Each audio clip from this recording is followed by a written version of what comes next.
안녕하세요. 오늘은 3 주차인데요. 오늘은 그 서양 철학사 이야기 중에 아주 중요한 인물을 이제 소개하게 될 것 같습니다. 일단은 앞에서 저희가 배웠던 게 기억나시죠? 저 앞에 배웠던 건 뭐냐면 소크라테스 이전 철학자라고 많이 불러요. 그래서 이들이 했던 거 탈레스부터 시작해서 했던 게 뭐냐면 자연 세계 근원에 대해서 많이 물어봤습니다. 그러니까 인간에 대한 관심은 별로 없었고 자연은 어떻게 시작됐는가, 우리의 세계는, 이런 거에 대해서 많이 궁금해했습니다. 그걸 여러분 기억나시죠? 아르케라는 표현으로 얘기를 했어서 아르케로 세상은 어떻게 되어 있을까? 탈레스는 물, 그다음에 불로 생각한 사람도 있었고 피타고라스는 숫자, 이렇게 생각을 했습니다. 그래서 이제 이 관심사가 이렇게 가 있었어요. 그래서 세상을 또 두 가지 종류가 있었죠. 어떻게 보냐면 세상은 멈춰 있는 거다. 혹은 어 세상을 항상 움직이는 거다라는 두 가지로 이해하려고 노력을 했습니다. 그때 저번 시간에 얘기했던 것처럼 이 두 가지는 지금도 중요한 문제 있습니다. 그래서 고정된 걸로 보려고 하는 것들이, 그러니까 어떻게 보면 근대까지 철학의 핵심이었다면 니체부터는 이게 그렇지 않다. 세상은 항상 움직이고 바뀔 수 있는 가능성이 있다라고 얘기를 했습니다. 그래서 소크라테스 이전 철학자들의 철학이 어떻게 보면 너무 오래된 거라서 지금하고 상관없을 것 같지만 여러분이 잘 생각해 보시면 지금도 아주 중요한 개념이고 우리가 세상을 이해하는데 아주 중요하다라고 보시면 됩니다. 그래서 처음에는 이런 세계의 기원에 대해서 고민을 했다면 여러분 소피스트 기억나시죠? 소피스트부터는 어떻게 관심사가 바뀌었냐면 어, 그렇다면 인간은 어떠한가라고 얘기를 했습니다. 인간은 어떻게 됐고 인간은 정말 진리를 알 수 있는가, 혹은 문화마다 지역마다 시대마다 다름의 독특한 진리가 있고 다르게 얘기할 수 있는지에 대해서 고민을 했습니다. 그래서 이제 그리고 이제 디모크라테스 같은 원자론도 있었죠. 원자론은 원자들로 구성되어 있고 물질 세계만 존재하고 영혼은 그 물질로부터 나오는 효과, 이렇게 많이 봤었는데, 그래서 소크라테스 이전 철학자랑 소크라테스는 어 일단은 앞에 얘기했던 세계의 기원을 찾으려고 했던 철학자들 있잖아요. 그런 거 시대 차이가 있지만 우리가 후반부에서 얘기했던 소피스트나 소크라테스는 같은 시대에 활동을 했습니다. 그래서 어떻게 보면 이 둘은 분리된 게 아니라 서로 이야기를 주고받으면서 자기의 철학들을 전개했다고 볼 수가 있습니다. 그래서 우리가 뒤에 보게 되는 플라톤이 있는데 플라톤하고 또 소크라테스는 때려야 뗄 수가 없습니다. 왜냐하면 소크라테스는 어떤 글을 남기지도 않고 오직 플라톤의 글에서만 를 통해서만 우리가 알 수 있기 때문에 소크라테스는 뒤에 나오는 플라톤하고도 뗄 수가 없습니다.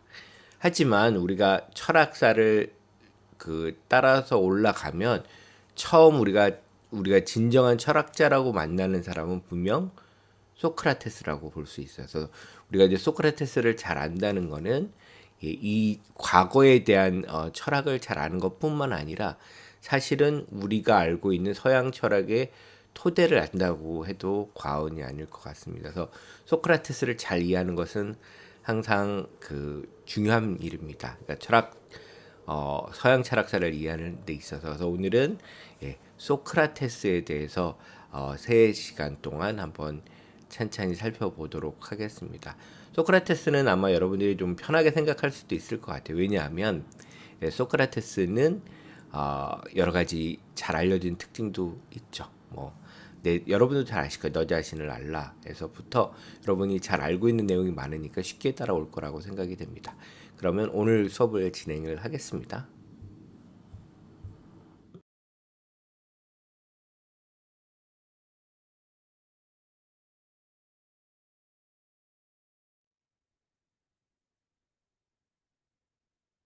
네, 그러면 이제 본격적으로 한번 이야기를 해보도록 하겠습니다. 근데 보통 아버지라고 많이 부르는데 앞에도 아버지라는 사람들이 자주 등장하죠. 그러니까 끊임없이 아버지 얘기가 나올 텐데 사실은 이제 앞에 있는 철학자보다는 소크라테스가 아버지 역할에 좀 더 어울린다고 할 수 있을 것 같아요. 그래서 소크라테스의 가장 중요한 말을 좀 정리해 본다면 아마 이 말이 될 거예요. 우리는 모른다는 사실을 알아야 된다. 그래서 그 무지를 안다는 거가 가장 중요해요. 그러니까 소크라테스는 대화편이란 대화를 통해서 등장합니다. 누구의 글에서 여러분들이 잘 알고 있는 플라톤이 쓴 글에서 대화를 통해서 나오고 소크라테스는 끊임없이 다른 사람과 대화를 합니다. 그래서 어떤 지식을 알려주는 게 아니라 뭘 알려주는 거요? 모른다는 사실을 끊임없이 알려주고 그 사실을 아는 것이 지식이라고 얘기를 합니다. 그러니까 우리가 알고 있는 거랑 다르죠. 우리가 알고 있는 건 어떤 내용을 가진 지식을 아는 게 아는 건데 소크라테스는 우리의 무지가 드러나는 순간이 그게 이제 지식의 출발이 된다고 얘기를 하고 있습니다. 여기 보면 지식을 넓히고 통찰력을 키우기 위해서 지금 알고 있는 사실에 대해서 겸손해야만 한다. 근데 이게 겸손 자체를 넘어서는 거죠. 그러니까 무지와 겸손은 다른 거죠. 그러니까 겸손은 내가 좀 알고 있는데, 아이, 그래도 좀 부족해라는 거지만, 소크라테스는 더 급진적인 상태를 요구합니다. 아무것도 모르는 상태. 예를 들면 여러분이 이제 누구한테 진리를 말하라 라고 요구를 하면 여러분은 이제 뭔가 진리라는 게 존재하고 상대방도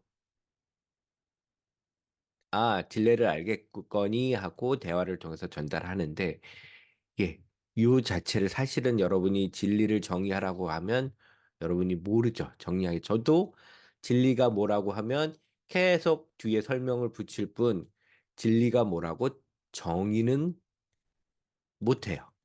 그러니까 잘 모르는 거죠. 근데 이거를 인정을 해야 되는데 단순히 이건 겸손을 넘어서는 거죠. 그리고 현명해지고자 한다면 아무것도 모르고 있다는 사실을 알아야만 합니다. 그래서 여러분이 아마 그 400년, 300년 사이에 그 아테네로 돌아가서 소크라테스를 만난다면 여러분은 되게 괴로울 거예요. 끊임없이 뭘 물어봐요? 어떤 여러분이 알고 있다는 것을 그 끊임없이 물어봐서 여러분이 모른다는 것을 실토할 때까지 질문을 할 것 같습니다. 그래서 소크라테스는 사람들한테 뭐냐면 등해라는 별명이 있어요. 등해. 등해라고 벌처럼 생긴 건데요. 팔이랑 벌 준 건데 막 쏴요. 그래서 되게 사람을 피곤하게 해요. 특히 소 같은 거에 들러붙어서 소를 되게 힘들게 하는 게 등해거나 혹은 전기 가오리. 전기를 쏘는 거예요. 충격을 주는 거. 이런 것처럼 끊임없이 사람들을 질문으로 괴롭히는 사람으로 알려져 있습니다. 어, 그래서 어떻게 보면 이제 소크라테스란 인물 자체를 좀 들여다보면 제가 처음에 얘기했던 것처럼 예, 사람들한테 여러 가지로 기억에 남을 만한 캐릭터를 갖고 있습니다. 그래서 부인 이름도 기억을 하고 있죠, 사람들은. 그래서 여기 보면 가정은 아랑곳하지 않고 철학에 매진하다 이렇게 되어 있습니다. 보통 소크라테스를 이제 4대 성인이라고 부르기도 하잖아요. 예수, 석가모니, 공자. 근데 사실은 이런 묶음이 왜 존재하는지 저는 잘 이해되지 않습니다. 완전 다른 건데. 하지만 소크라테스는 아까 제가 얘기했죠. 한 권의 저작도 남기지 않았습니다. 이 사람에겐 글을 써서 그 어떤 사람한테 깨우치게 하는 게 아니라 대화를 통해서 알게 해줬죠. 오늘날 소크라테스에 대해서 알 수 있는 거는 제가 얘기했던 제자인 플라톤의 기록 덕분입니다. 뒤에서 나오겠지만 이제 소크라테스는 어, 그 플라톤이 제자였고 플라톤은 무슨 경험을 했냐면 뒤에 나올 소크라테스가 그 독배를 마시고 죽게 될 때 그 옆에 있었던 제자 중에 하나입니다. 그게 아마 충격을 줬을 거예요, 플라톤한테. 자기가 존경하는 철학의 스승이 어떤 자기 진리를 얘기하다가 독배를 마시고 죽을 수 없는 상황에서 자기가 어떤 철학을 해야 될지에 대한 고민이 있었을 것 같습니다. 근데 뭐 이거는 전기는 그렇게 중요하지 않은데 소크라테스는 아테네에서 조각가인 아버지와 산파인 어머니 사이에서 태어났다. 근데 산파는 그때 되게 중요했어요. 왜냐하면 이 당시엔 의술이 이렇게 발달하지 않았어요. 예를 들면 17세기까지만 해도 치과는 없어서 아마 그, 그 뭐죠? 이발사가 예, 치과를 같이 하기도 했어요. 그 얘기는 치과만 해도 사실은 되게 미개한 수준으로 이루어졌고, 그다음에 그 당시에는 영화 사용률이 좋기 때문에 선파의 그 어떤 기술이 되게 중요했죠. 그러니까 거의 의술하고 비슷하다고 볼 수 있겠고, 여기서 태어났고, 그는 그 아내인 크산티페와 그 사이에서 아들 셋을 두었고, 아테네에서 전생애를 보냈다고 할 수 있습니다. 그 아들 셋을 줬고, 뭐 아테네에서 전생에 보냈는데 사람들은 이제 크산티페를 기억을 하죠. 앙처로 되게 유명해요. 그래서 소크라테스는 젊었을 때 펠로폰네스 전쟁, 그러니까 어느 전쟁이냐면 여러분 앞에 잠깐 했었죠. 아테네와 그 스파르타 간에 벌어진 전쟁이 됩니다. 비슷해 여러 전투에 참여했습니다. 그래서 이 당시에는 자유민은 전쟁에도 참여했죠. 그래서 그의 삶은 청년에 대한 교육과 아테네 시민들의 철학적 토론을 하는데 다 바쳐졌다고 볼 수 있습니다. 그래서 책도 못 쓴 거죠. 그래서 그는 아무런 대가 없이 청년들을 가르쳤고, 그래서 이런 거는 우리가 앞에서 봤던 소피스트와는 완전히 다른 대척점이 있죠. 플라톤은 그 소피스트는 아까 했지만 절대적인 건 없다라고 했지만 소크라테스는 절대적인 것 자체를 반대하지 않았어요. 그보다는 이거 이전에 사실은 우리가 어떤 걸 정의한다는 거를 통해서 아무것도 알 수 없음을 통해서만 갈 수 있다고 봤던 거지. 소피스트랑은 좀 달랐어요. 그래서 소크라테스는 가정을 잘 꾸려 나가는데 그때지 관심이 없었던 것 같아요. 그래서 아까 얘기했던 어, 그 악처로 유명한 크산티페는 남편이 철학을 연구하지 못하게 하는 방해를 했다고 전해지고 어 그 예화는 뭐 크레스피가 크산티페가 화를 내면서 호통을 치면서 소크라테에서 물을 쏟아붓나 봐요. 그래서 소크라테스가 한 말이 벼락이 친 뒤에는 늘 소나기가 오는 법이지라고 말했다고 합니다. 그래서 어떤 사람이 뭐 그 아내가 이렇게 잔소리를 하는데 어떻게 견딥니까? 물어보자는 물레방아 돌아가는 소리도 귀 익으면 괴로울 것이 없다 이렇게 대답을 했습니다. 그래서 요거는 이제 그 여성 혐오적인 발언이죠. 그다음에 가정은 사소한 것, 어 사회 바깥은 중요한 거라는 이분법이 사실은 이제 지금은 그렇게 중요한 방식이 아닌데, 그래서 하지만 옛날 방식의 사고에서는 이게 엄청난 고귀한 사유를 하는 거를 방해하는 아내 이런 개념으로 앙첩 이렇게 있는데 이거는 조금 지금 관점에서 보면 조금 그 뭐 올바르진 않다고 봐야 될 것 같고요. 그다음에 소크라테스 외모 얘기도 있는데 그 신변을 묘사할 때 가장 많이 등장하는 게 뭐냐면 못생겼다라는 얘기가 있습니다. 그래서 잘 등장하는데 키도 작고 배도 나오고 그다음에 약간 코도 이렇게 들려있는 코를 들창코라고 하죠. 들창코고 그다음에 언제나 낡은 옷을 거치고 맨발 옛날에는 이 당시에는 샌달이라는 게 있었죠. 그러니까 가죽으로 끈으로 된 신발이 전통 그러니까 그다음에 토가인가요? 그다음에 천을 둘러서 입는 옷 같은 게 이제 어떻게 보면 표준의 착장이라고 할 수 있는데 아, 근데 옷도 낡고 신발도 안 신고 해서 근데 몸은 아주 튼튼했어요. 아까 얘기했지만 그 전쟁에 나가서 용맹을 쌓았다고 해요. 그래서 뭐 더위나 추위 같은 것도 잘 안 타고 배고픈 것도 잘 견디고 이랬다고 합니다. 그래서 엄청난 체력이지만 예, 좀 외모는 별로인 게다가 아무리 술을 마셔도 잘 취하지 않았다고 전해지기도 합니다. 그래서 그 되게 재밌는 에피소드 중에 하나가 어떤 사유를 시작하면 쉬지 않고 오래 할 수 있었다고 얘기가 있어요. 왜냐면 친구네 집에 그 초대를 받아서 갔는데 그날 초대를 받은 날 그 친구네 집에 방문을 안 했대요. 그래서 다음 날 그 친구가 바깥에 나보니까 여기 소크라테스가 이렇게 서 있었대요. 뭐 하고 있었냐 했더니 어떤 생각을 했는데 멈추지 않고 생각 사유를 하느냐고 집에도 들어가지 않고 거기서 계속 사유를 했다. 뭐 이런 얘기도 있는 거 보니까 엄청난 집중력. 그러니까 요즘에 그 핵심이 몰입이라는 얘기 많이 하잖아요.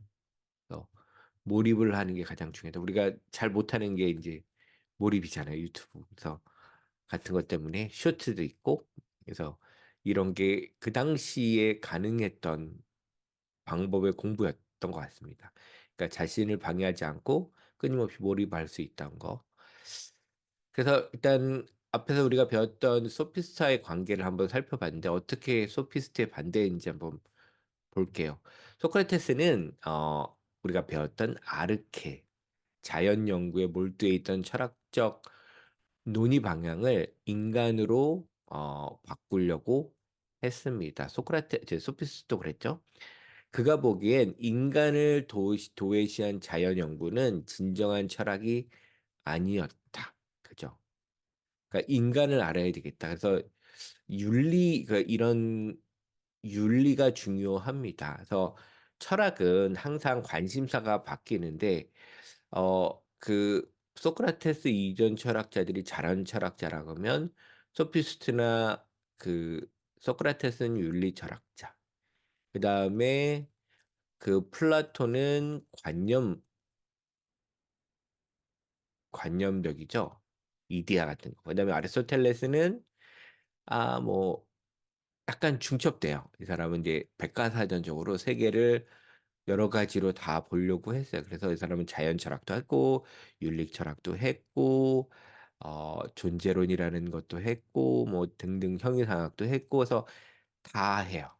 그리고 쭉 가면 사람들은 자연을 했다가 윤리를 했다가 혹은 존재라는 게 뭔지에 대해서 고민을 했다가 인간의 관념이 중요하구나 갔다가 현대는 다시 인간의 윤리가 얼마나 중요한지 다시 보게 했어. 왜냐하면 여러분 알다시피 2차 세계대전, 세계대전을 두 개 거치면서 사람들이 인간에 대한 회의를 또 하게 됐어요. 인간 뭐고 우리가 타자를 어떻게 받아들여야 되고 인정해야 되는지 막 고민하고 하면서 끊임없이 이 관심사가 바뀌어 갑니다. 그래서 근데 소크라테스는 자연이 아니라 인간을 빼고는 이런 자연 연구 같은 거 의미가 없다라고 봤어요. 그래서 또한 소크라테스는 소피스트가 연구에 열중했어도 우리가 배웠죠. 소피스트가 이제 인간에 대한 관심으로 가고 왔는데 윤리와 법률을 유태롭게 한다는 이유로 그 소피스트에게 문제를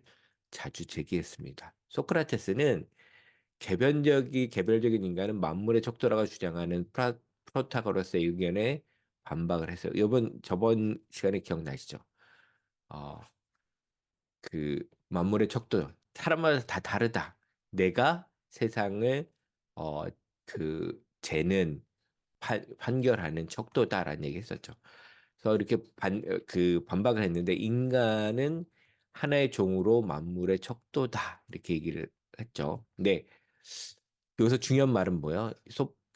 프로타고라스는 다른 게 인간은 개별자가 아니라 하나의 종으로 만물의 척도다. 이게 뭐냐면 이게 보편성이라고 할 수 있어요. 뭐냐면 세상은 다 개별적인 게 있잖아요. 개별성. 다 하나씩 나는데 어떤 걸 하나를 묶어서도 이게 보편적일 수 있는가? 라는 문제가 철학적으로 항상 고민이었어요. 그러니까 단어는 뭐냐면 수만 가지 다른 인간, 수만이라도 개별 보면 수십억 가지의 다른 인간들이 있는데 이걸 하나로 묶을 수 있는 인간이라는 게 있느냐라고 고민을 했어요. 최근에는 인공지능이 이제 고민이 많죠. 뭐냐면 인공지능한테 학습을 하는 거야. 그러니까 인간 이전에 고양이를 한번 고양이를 학습해라고 했을 때 옛날 방식은 인공지능 만들 때 다 지도하는 방식이에요. 고양이는 이런 귀의 모양, 발이 네 개, 뭐 털의 색깔은 뭐 이 정도 몇 가지가 있고, 혹은 눈은 이렇게 생겼고, 털은 이렇게 생겼다. 이런 걸 합치면 고양이야라고 이제 보편적인 걸 가르치려고 했는데 실패했어요. 왜냐하면 여러분 길고양이 보면 다리가 하나도 없는 것, 하나 있는 것도 있고, 어떤 건 꼬리가 없는 것도 있고, 어떤 거는 꼬리를 자르기도 하고, 그죠? 색깔도 무늬도 다 달라요. 근데 이거를 하나의 고양이로 인식하는 게 되게 어려웠어요. 근데 지금은 이제 여러 가지 학습 방법이 바뀌고, 예, 요즘에 빅데이터를 통해서 학습 방법을 그 향상시키면서 이제 그 수만 가지 파라미터를 얻어서 사실은 이제 고양이를 구별할 수 있죠. 인간도 이런 방식이 있는데, 그렇다고 얘가 인간이라는 걸 똑같이 바라볼 수 있는, 보편으로 볼 수 있는 걸 아느냐? 그건 아직도 잘 모르겠죠. 그래서 일단은 보편성과 개별성을 어떻게 구별하고 보편적인 걸 인식할 수 있는지 하나는 고민을 했는데, 프라토가스 같은 사람들은 그죠? 없어요. 다 개별자로만 볼 수 있다라고 하고, 예, 이 우리가 지금 읽고 있는 소크라테스는 종으로 볼 수 있다. 보편적으로 볼 수 있다라고 생각했어요. 프로타고라스는 인간 개개인이 만물의 척도이니까 윤리적 관점도 다 다르다 이렇게 주장했는데, 소크라테스는 이걸 반대했어요. 그래서 인간 모두를 아우르는 아까 얘기했던 보편적인 도덕 원리가 있다. 그걸 구축하려고 한다라고 얘기했는데, 소크라테스는 프라타고라스를 위시한 소피스트의 상대주의를 극복하려고 했고, 참다운 도덕적 삶에 관한 탐구를 했다. 여러분이 생각해 보시면 알 거예요. 모든 사람이 자기만의 윤리를 갖고 있다라고 할 때는 윤리적 소통이 불가능해요. 전에도 잠깐 얘기했는데, A, B, C, D 다 다른 얘기를 하면 어떤 문제가 생겼을 때 다 해결이 안 돼요. 다 나름 자기의 윤리 세계에선 다 옳거든요.